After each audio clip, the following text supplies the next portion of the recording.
ಎಲ್ಲರಿಗೂ ನಮಸ್ಕಾರ. ಇದು ಶ್ರೀ ಮಲೆ ಮಹದೇಶ್ವರ ಕ್ಷೇತ್ರ ಅಭಿವೃದ್ಧಿ ಪ್ರಾಧಿಕಾರದ ಪ್ರಕಟಣೆ. ಇತ್ತೀಚಿನ ದಿನಗಳಲ್ಲಿ ಶ್ರೀ ಮಲೆ ಮಹದೇಶ್ವರ ಬೆಟ್ಟ ಕ್ಷೇತ್ರಕ್ಕೆ ಪಾದಯಾತ್ರಿಗಳು ಹೆಚ್ಚಿನ ಸಂಖ್ಯೆಯಲ್ಲಿ ಭಕ್ತಾದಿಗಳ ಪಾದಯಾತ್ರೆ ಮುಖಾಂತರ ಕ್ಷೇತ್ರಕ್ಕೆ ಆಗಮಿಸುತ್ತಿದ್ದು, ತಾಳಬೆಟ್ಟದಿಂದ ಮಹದೇಶ್ವರ ಬೆಟ್ಟದವರೆಗೆ ದಟ್ಟವಾದ ಅರಣ್ಯ ಪ್ರದೇಶದಿಂದ ಕೂಡಿದ್ದು, ಅಲ್ಲೂ ಕೂಡ ಪಾದಯಾತ್ರೆ ಮುಖಾಂತರ ಬರೋದ್ರ ಮುಖಾಂತರ ತಮ್ಮ ಸೇವೆಯನ್ನು ಸಲ್ಲಿಸ್ತಾ ಇದ್ದಾರೆ.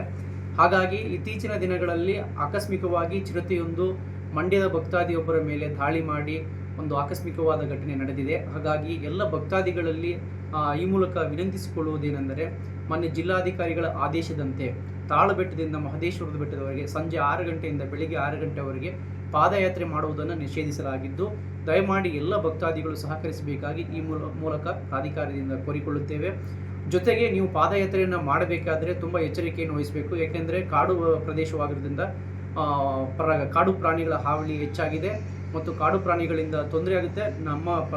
ನಮ್ಮಗಳಿಂದ ಭಕ್ತಾದಿಗಳಿಂದಲೂ ಕೂಡ ಕಾಡು ಪ್ರಾಣಿಗಳಿಗೆ ತೊಂದರೆ ಆಗಬಾರ್ದು. ಹಾಗಾಗಿ ಈ ಮುಖೇನ ಎಲ್ಲ ಭಕ್ತಾದಿಗಳಲ್ಲಿ ಕೇಳಿಕೊಳ್ಳುವುದೇನೆಂದರೆ, ಸಂಜೆ 6ರಿಂದ ಬೆಳಿಗ್ಗೆ 6ರವರೆಗೆ ಯಾವುದೇ ಭಕ್ತಾದಿಗಳು ಪಾದಯಾತ್ರೆ ಮಾಡಬಾರ್ದು ಅಂತ ಹೇಳಿ ಈ ಮುಖಾಂತರ ಕೇಳಿಕೊಳ್ತೇವೆ.